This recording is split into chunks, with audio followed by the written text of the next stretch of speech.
येशूची स्तुती असो.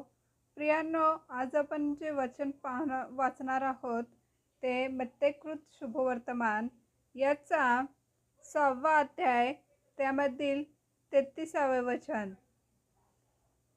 तर तुम्ही पहिल्याने त्याचे राज्य व त्याचे नीतिमत्व मिळवण्यास झटा, म्हणजे त्याचबरोबर ह्याही सर्व गोष्टी तुम्हाला मिळतील.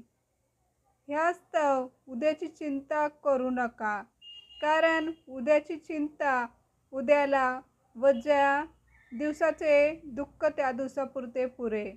आमेन.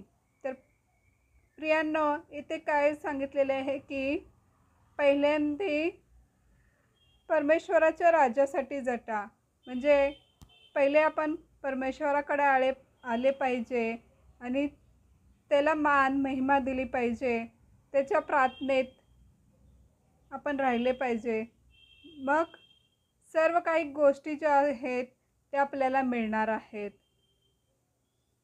तसेच उद्याची चिंता आपण एकदा म्हणतो की उद्या काय होणार, उद्या काय करायचे, किंवा माझा जॉब नाही आहे, किंवा माझं उद्याला काय होणार.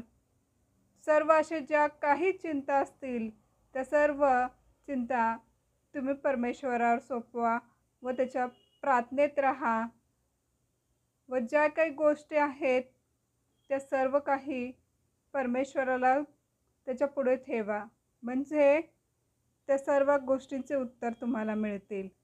तसेच ज्या त्या दिवसाचे दुःख त्या दिवसापुरते पुरे. आपण एखाद्या गोष्टीबद्दल खूप त्याची चिंता करतो किंवा त्याचे दुःख मानतो, जसे की कोणी आपल्याला काही बोलले किंवा काय केले तर आपण त्याचेच दुःख आपण त्या मनात ठेवतो. तर त्या दिवसाचे त्यापुरतंच असे म्हटलेले आहे. ते विसरून जायचे, पुन्हा दुसऱ्या दिवशी परमेश्वराच्या सानिध्यात देऊन आपण उद्याचा दिवस हा घालवला पाहिजे. आमेन.